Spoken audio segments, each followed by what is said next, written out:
Cikgu Mike.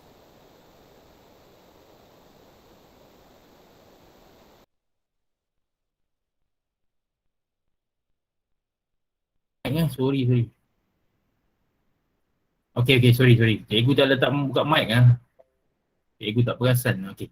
Sekarang dengar tak? Dengar cikgu. Okey. Nasib baik kamu beritahu cikgu, nanti cikgu tak tahu apa adakah cikgu kamu dengar tak. Terima kasih beritahu Okey, kamu lihat kat sini, ini adalah satu perbualan di antara Encik Wong dengan Encik Samad. Yang pertama kat sini ialah pertama remaja, Encik Wong dia kata remaja hari ini kurang mempunyai semangat patriotik. Mempunyai semangat patriotik dan manakala Encik Samad dia kata betul Encik Wong. Saya fikir mereka perlu menyertai program latihan khidmat negara. Program khidmat negara ni pada zaman dahulu sebenarnya. Sekarang dah tak ada. Dan Encik Samad disyorkan ni. Disuruh remaja menyertai program khidmat pelanggan khidmat negara ataupun dipanggil sebagai PLKN dan mengambil bahagian dalam aktiviti Bulan Kemerdekaan. Ini adalah cadangan yang telah dikemukakan oleh Encik Saad. Okey. Manakala Encik Wong pula dia jawab. Dia jawab, dia kata mereka juga perlu mengenali dan menghargai tokoh-tokoh yang berjasa kepada negara kita. Dan ini apakah macam mana kita nak menghargai? Contohnya kita hargai tokoh-tokoh yang telah berjuang pada zaman kemerdekaan negara kita. Contohnya Tunku Abdul Rahman, ada Tun Razak, lepas tu ada ramai pemimpin lain Tun Sambatan lah, H.H. Tun H.H. Lee, ada ramai yang sama-sama telah berjuang untuk menuntut kemerdekaan. Dan kat sini kamu boleh bagi tahu apakah isu-isu yang yang telah dibincangkan. Apakah isu-isu dibincangkan kat sini ialah bagaimana kita nak meningkatkan semangat patriotik di kalangan pelajar. Bagaimana? Itu soalan dia pertama. Lepas tu kat sini dia kata ialah menyertai program khidmat negara, mengambil bahagian dalam aktiviti kemerdekaan. Ni cadangan daripada Encik Samad dan Encik Wong. Yang ini ialah karangan yang berbentuk pendapat. Pendapat sebenarnya ialah karangan yang tidak berformat. Yang ni kita lihat kat sini pula soalan-soalan dia. Soalan yang pertama ni ialah kemahiran teknologi maklumat dan ICT dan komunikasi penting dalam kehidupan pada masa ini. Uraikan faedah-faedah yang anda perolehi dengan menguasai ICT. Macam mana kamu nak buat soalan ni? Yang pertama, kamu kena ceritakan apakah dia teknologi maklumat dan komunikasi. Kamu ceritakan sedikit secara ringkas apakah maksudnya kedua-dua bidang tersebut. Dan bagaimanakah negara kita, adakah teknologi maklumat tu berkembang ke tidak? Kamu ceritalah. Jangan masuk dulu dalam dia punya isi. Lepas itu kamu pergilah perenggan kedua. Dalam perenggan yang kedua, kamu nyatakan apakah faedah-faedah yang kita perolehi dengan menguasai ICT. Kamu carilah 4 faedah. Faedah pertama, faedah kedua, faedah ketiga dan keempat, dan akhir sekali kamu tulislah dia punya penutup dia. Okey, itu ialah karangan tidak berformat. Manakala soalan yang kedua, ibu bapa merupakan insan terpenting dalam hidup setiap manusia. Semua orang ada ibu bapa. Dan jasa mereka kepada kita tidak ternilai harganya. Maksudnya dia telah membesarkan kita, dia telah menyekolahkan kita dan dia telah membantu kita. Sempena sambutan Hari Keluarga, anda diminta untuk menyampaikan ceramah bertajuk menghargai jasa ibu bapa. Kamu kena tulis ceramah kat sini. Dan kamu kena sediakan teks ceramah anda selengkapnya. Okey, nanti cikgu akan cuba kongsi dengan kamu contoh dia. Dan yang ketiga pula ialah industri pertanian memberikan sumbangan yang semakin penting dalam meningkatkan pertumbuhan ekonomi Malaysia. Kat sini kamu tengok sini ialah dia punya kata kunci kat sini ialah industri pertanian. Okey? Dan kamu kena berikan saranan. Saranan tu adalah berikan cadangan anda tentang Kok tu ada orang kak? berikan sarangan anda tentang peranan pelbagai pihak dalam memajukan industri. Sarangan tu ialah apakah cadangan kamu? Bagaimana industri pertanian ini memberi sumbangan? Bagaimana? Okey? Dan kamu boleh tulis dalam perenggan yang pertama tu, kamu boleh nyatakan, kamu boleh ceritakan sejarah di mana. Halo, boleh tutup tak kamu punya mic tu? Kamu ganggu kelas kalau kamu buka. Okey, industri pertanian tu kamu boleh nyatakan dalam sejarah, dia menyatakan tentang bagaimana kita, apabila negara kita mencapai kemerdekaan pada 31 Ogos 1957. Semasa tu Persekutuan Tanah Melayu lebih fokus kepada tanaman getah pada ketika itu. Selepas itu kita telah mencapai kemerdekaan, kita telah membentuk sebuah negara Malaysia yang telah dibentuk dengan daripada beberapa buah wilayah. Contohnya ialah Sabah, Sarawak, Singapura, Brunei, bukan Brunei, Singapura dan Persekutuan Tanah Melayu. Apabila kita telah membentuk Malaysia, kita dah bertukar daripada sektor pertanian tu kita tukar pada tanaman yang lebih menguntungkan kita. Contohnya kita tanam kelapa sawit. Sampai sekarang kita tanam kelapa sawit dan ianya menguntungkan dari segi pendapatan negara. Dan kamu kena nyatakanlah apakah saranan kamu, apakah pendapat kamu tentang bagaimana kita nak memajukan industri pertanian. Okey, dari itu kita dah selesai. Dan nombor 4 ni ialah soalan ni ialah masalah jurubu yang berlaku di negara ini dapat ditangani secara berkesan. Ditangani maksudnya bagaimana kita nak selesaikan secara berkesan melalui kerjasama dengan negara-negara jiran. Dan soalan dia ialah bincangkan kerjasama yang dapat dilakukan oleh Malaysia dengan negara-negara jiran untuk menangani masalah tersebut. Okey, dekat sini kamu kena ceritakan bagaimana masalah jerubu yang berlaku di Asia Tenggara ni lah. Terutama dekat negara kita. Bilakah berlaku kalau kamu boleh ingat, dan apakah sebabnya dan berapa lama masalah jerubu ni telah berlaku di negara kita. Itu ialah dia punya pendahuluan dia. Lepas itu kamu kena bincangkanlah, kamu kena ceritakan apakah kerjasama yang boleh dilakukan oleh Malaysia dengan negara-negara asing bagi menyelesaikan masalah ini. Pertama, kamu boleh kata dari segi kerjasama, pertama dari segi menghantar jentera-jentera ke negara tersebut, yang pertama. Yang kedua, kita boleh katakan menguatkuasakan undang-undang. Ini adalah dua contoh yang cikgu bagi. Manakala tajuk karangan 5 ialah penghayatan nilai-nilai murni dalam karya sastra dapat membentuk peribadi yang baik kalangan pembaca. Berikan komen anda. Yang ini kamu pernah baca cikgu, apa yang cikgu boleh kongsi dengan kamu kalau di Kuala Lumpur, di Negeri Sembilan dan di Selangor, apakah novel yang dibaca ialah Lieutenant Anan. Lieutenant Anan dekat situ, daripada nilai-nilai yang kamu dapat daripada Lieutenant Anan tu, nilai dia ialah contohnya ialah kasih sayang, bekerjasama, itu ialah nilai-nilai. Lepas tu kamu komen lah. Adakah nilai-nilai ini, apakah nilai kerjasama tu, kamu komen. Kamu boleh bagi cadangan ataupun kamu boleh bagi pendapat kamu tentang nilai-nilai tersebut. Okey, dan bila kamu nak tulis sebuah karangan, kamu lihat kat situ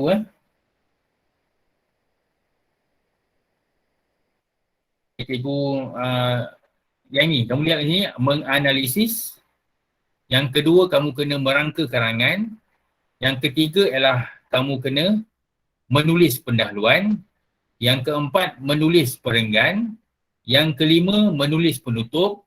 Dan yang keenam pula ialah menyemak hasil penulisan. Ini ialah aspek-aspek yang kamu kena lihat apabila kamu menulis sebuah karangan. Ada 6 perkara yang kamu kena lakukan. Okey? Dan apakah petua dia? Petua nak buat karangan ni ada petua dia. Petua yang pertama kamu kena lihat kat sini ialah perkataan ni ialah bincangkan. Kamu lihat kat situ bincangkan apakah yang ada dalam bincang. Membawa maksud bahaskan dengan mengemukakan hujah-hujah menyokong dan hujah-hujah menentang. Yang kedua, bandingkan ialah memberi persamaan dan perbezaan sesuatu perkara yang dipersoalkan. Yang ketiga, kita ulaskan. Ulaskan maksudnya ialah memberi pendapat mengenai kebetulan ataupun ketepatan. Kamu beri pendapat lah. Berasaskan bukti-bukti dia. Lepas tu kamu nilaikan. Lepas tu terangkan dan jelaskan.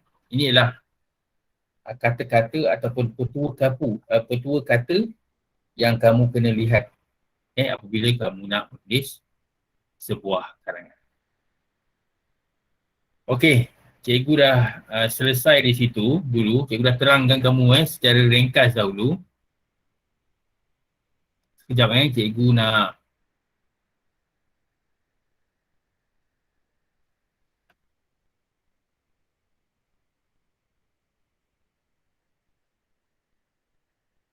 okey, ni contoh dia Contoh karangan jenis syarahan.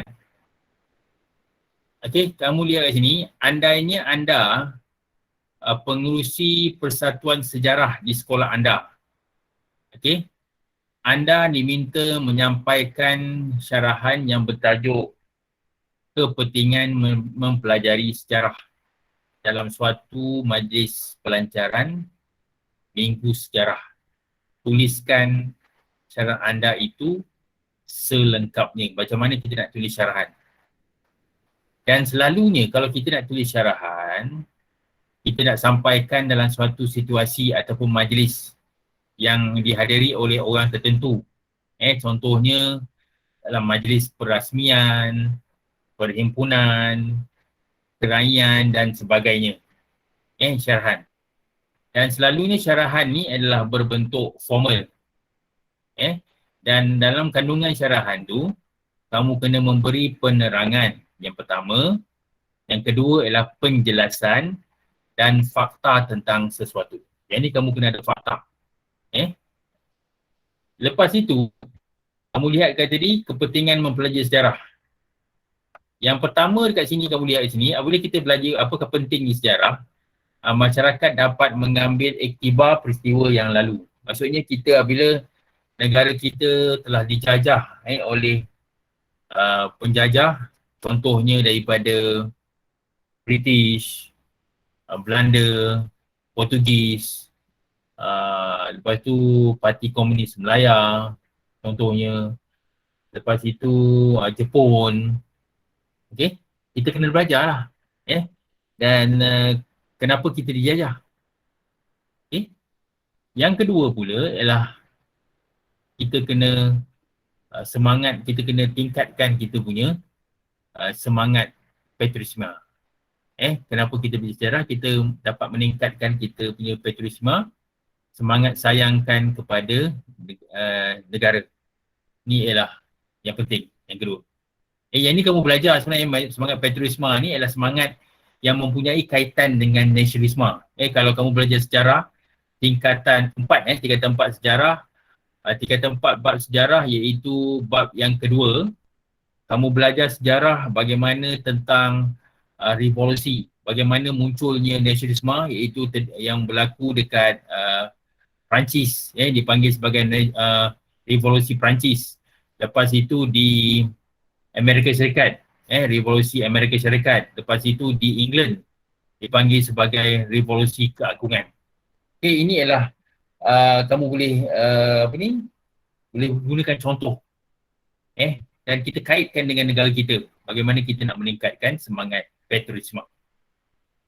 Manakala yang ketiga ni ialah masyarakat sedar akan kepentingan mengekalkan perpaduan dalam negara kita yang masyarakatnya berbilang bangsa. Yang ini kalau kita lihat apabila kita mencapai kemerdekaan, kita mencapai kemerdekaan adalah disebabkan oleh perpaduan yang ada dalam negara kita. Kita bukan sahaja ada tiga bangsa yang utama, tetapi kita sebenarnya ada bangsa-bangsa yang lain yang apabila kita tubuhkan Malaysia, kita terdiri daripada negeri yang datang daripada Sabah dan Sarawak. Dan mereka juga adalah salah satu ada satu masyarakat yang ada dalam Malaysia. Dari sini perpaduan menjadi penting, yang kamu juga belajar sejarah bagaimana perpaduan dan integrasi nasional di antara wilayah-wilayah di antara Sabah, Sarawak dan Semenanjung Malaysia. Okey, lepas itu ialah isi yang keempat ialah membolehkan masyarakat mengingati kegebilangan masa silam. Maksudnya kita lihat pada zaman Kesultanan Melayu Melaka di mana Kesultanan Melayu Melaka telah mencapai kebilangan semasa pemerintahan Kesultanan Melayu Melaka kerana kebijaksanaan sultan-sultan tersebut memerintah dan juga pembesar-pembesar dia. Kita ingat balik apakah yang berlaku. Bukan saja di Kesultanan Melayu Melaka, tetapi kita juga kita kena baca juga tentang Kesultanan Johor Riau. Juga adalah sebuah satu kesultanan yang gemilang pada zaman dahulu. Okey. Dan itu ialah isi-isi dia. Dan kita lihat kat sini bagaimana kita nak menjawab soalan ni, kita kena carikan dia punya kata kunci dia. Kata kunci dia ialah tulis syarahan anda. Ini ialah kata tulis. Tulis tentang syarahan. Dan dia punya skop tajuk dia ialah tulis syarahan kepentingan mempelajari sejarah. Dan kehendak tajuk dia ialah menulis syarahan kepentingan bersejarah dengan selengkapnya. Okey, ini ialah bagaimana kamu nak jawab soalan ni.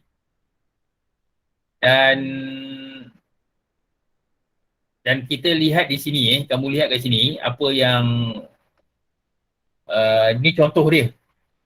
Okey, contoh karangan dia, kamu lihat di sini. Andainya bahawa kamu menjadi pertandingan syarahan, kamu telah memilih satu tajuk yang ditetapkan iaitu tanggungjawab murid dalam pembinaan negara. Tuliskan teks syarahan tersebut selengkapnya. Okey, kamu lihat kat sini. Yang pertama kat sini ialah dia punya pendahuluan. Okey, cikgu tulis kat sini. Ini ialah dia punya pendahuluan dia.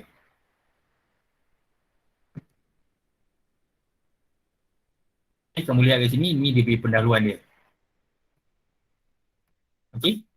Dan dia ada nyatakan dia punya kata-kata aluan. Yang ni semua ialah kata-kata aluan. Kamu lihat kat sini. Ini ialah kata-kata aluan. Okey. Kata-kata aluan. Okay, kamu lihat kat sini. Lepas tu kamu lihat kat sini. Yang ayat nombor 2 ni. Ayat yang nombor 2 ni kamu lihat kat sini. Sampai di sini. Ialah kamu memperkenalkan. Kamu memperkenalkan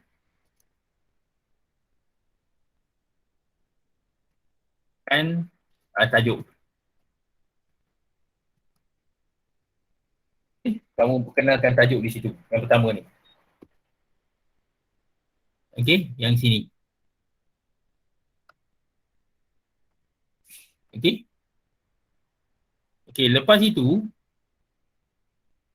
kamu lihat kat sini, kamu kena tulis sini, hadirin yang hadirat yang memuliakan. Okey. Lepas itu kita pergi kepada dia punya isi dia. Isi dia pada sini. Ini ialah dia punya isi dia. Mempelajari dan menguasai ilmu pengetahuan kat sini. Okey, ini ialah dia punya isi dia. Okay. Lepas itu dekat sini kamu lihat bahkan kita juga diminta supaya turut aktif menyertai kegiatan kurikulum. Ini ialah dia punya huraian dia.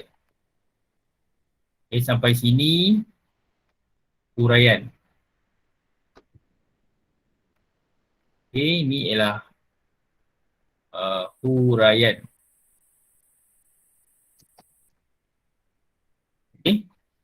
Dan bawah ni pun tujuan dia untuk dari sudut mental. Yang ni ialah dia punya contoh dia. Dia ada, dia kata dari sudut mental dan fizikal. Daripada sini sampailah bawah ni. Ini ialah dia punya contoh dia.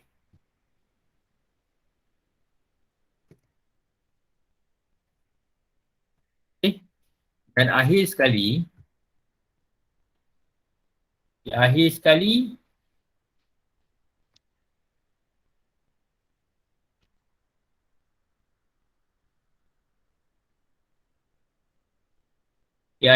sini. Dengan demikian akan lahirlah generasi muda yang berilmu pengetahuan dan berkemahiran. Ini ialah dia punya penegasan.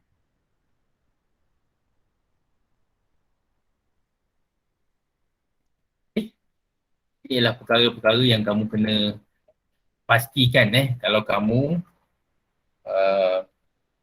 menulis perenggan. Okey.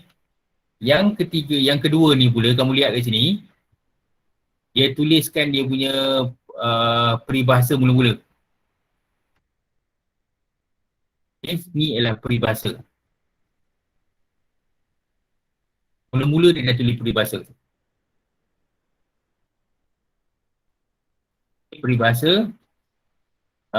Yang ini pula lah kamu tengok sini, lantaran itu sebagai persiapan untuk menjadi pemimpin yang berwibawa, kita bertanggungjawab membentuk disiplin sebagai persiapan. Okey, yang ini kamu boleh nyatakan dia punya isi dia. Okey, ni dia punya isi dia. Okey. Lepas itu bawah ni kita lihat ialah dia punya huraian dia. Kamu boleh katakan dia punya huraian dia. Ni huraian dia, pendek dia huraian dia.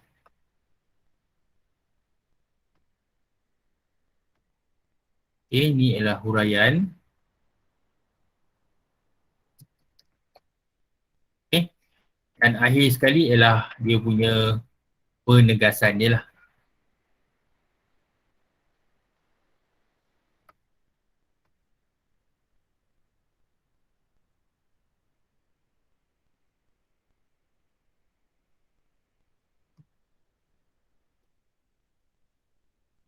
Cukup. Yang ni bila kamu buat perenggan ataupun karangan, kamu pastikan benda-benda ni ada. Yang ni ada isi, ada huraian, contoh penegasan dalam setiap perenggan yang kamu tulis. Okey, dan cikgu dah siap kat situ. Sekejap kita okey, kita lihat kat sini Cikgu harap kamu boleh keluarkan kamu punya buku latihan dan pen Okey, kita buatkan karangan kat sini. Okey, yang ni kamu boleh cuba, cikgu tulis kat sini dulu ini ialah kita nak bincangkan tentang tajuk dia ialah tentang ini. Andainya kamu menyertai suatu pertandingan syarahan. Kamu telah memilih salah satu tajuk dia. Tanggungjawab murid dalam pembinaan negara. Tuliskan teks ucapan selengkapnya. Cikgu dah tulis kat sini, kalau dah selepas kelas, masa kita pun tak panjang kamu boleh hantar karangan ni kepada cikgu kepada ni cikgu dah nyatakan dia punya email dia milzam.muhammad@gmail.com. Okay. Dan apabila kamu nak buat dia punya perenggan dia pertama kat sini, kamu lihat kat sini pendahuluan dia. Pendahuluan ni ialah salam sejahtera. Saya ucapkan kepada pengacara majlis yang berusaha, guru besar, guru-guru dan rakan-rakan yang saya hormati. Pada pagi ini saya akan, kamu tengok sini, sini kamu boleh kata kat sini, pada pagi ini ataupun pada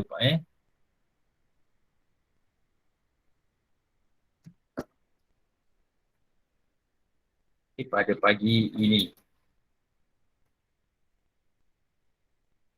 Saya akan menyampaikan syarahan yang bertajuk tanggungjawab murid dalam pembinaan. Kat sini kamu lihat kat sini yang ini ialah kata-kata aluan.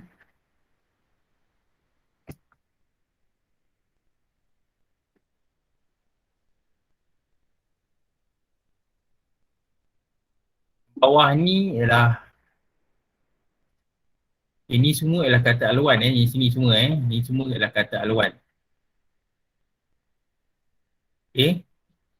Yang bawah ni saya akan membincang, menyampaikan syarahan. Yang ni ialah kamu memperkenalkan tajuk kamu. Memperkenalkan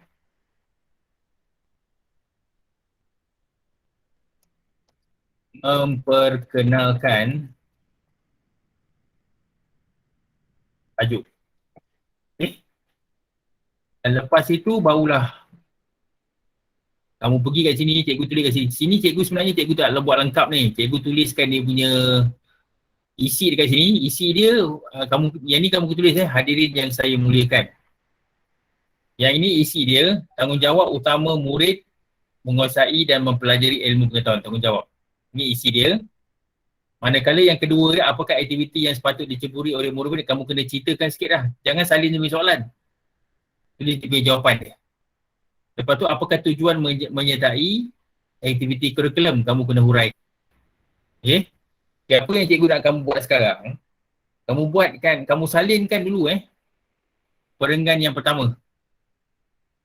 Salin dulu perenggan yang pertama. Lepas tu kamu buat perenggan yang kedua. Cikgu dah tulis ni, kembangkan karangan perenggan ni. Perenggan yang pertama dahulu. Okay, kamu boleh mula sekarang mula sekarang.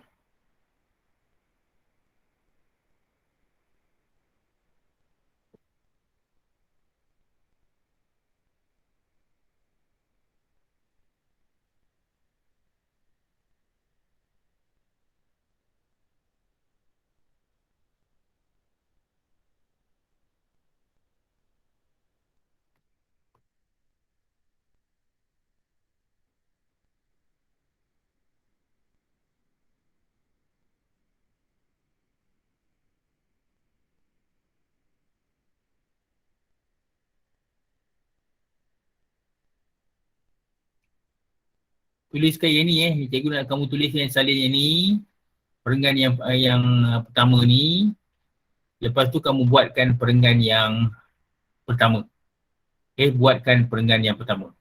Kamu boleh tuliskan kamu punya tu dalam kita punya Google chat tulis kat situ dan cikgu akan baca kat situ.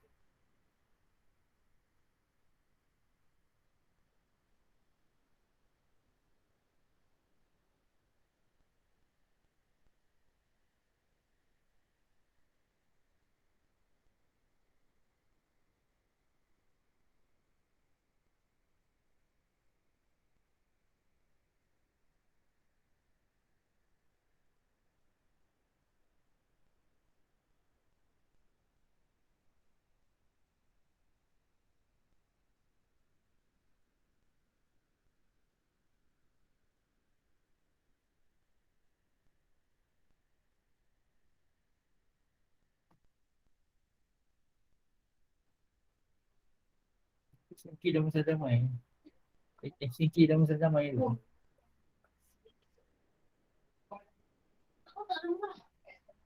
Sekolah.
Buta lagi. Buta.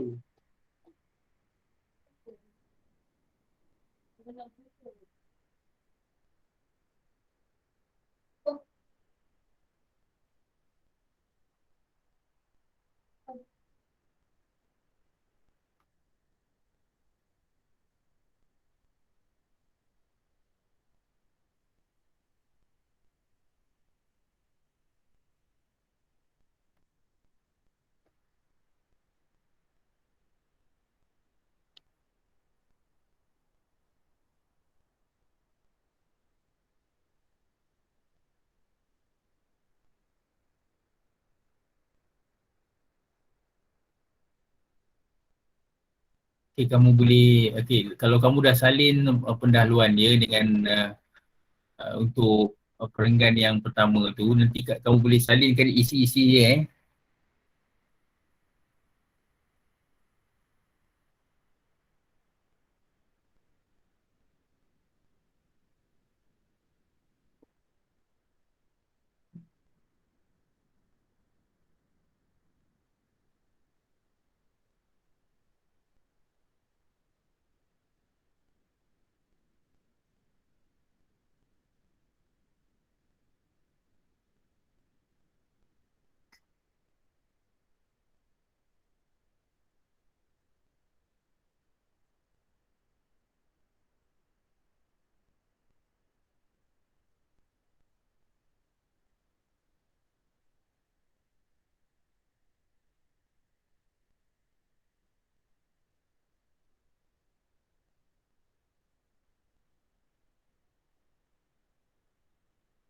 Kalau dah tulis dia punya ambil isi dia saja, isi yang penting dia. Lepas tu kita akan bincangkan lagi tentang bahan yang lain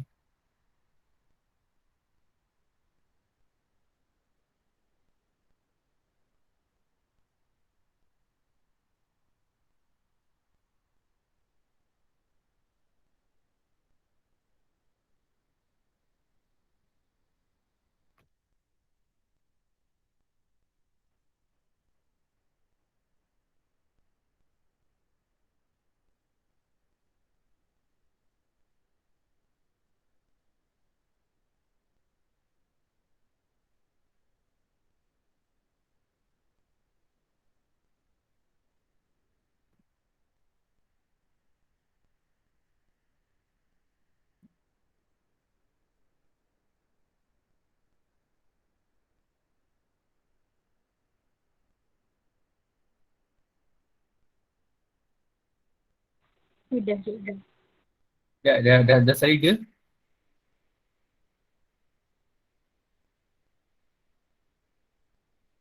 Dah okay. Yang ni kalau kalau kamu dah hantar, cikgu kat sini cikgu ada, okay, yang ni contoh-contoh cikgu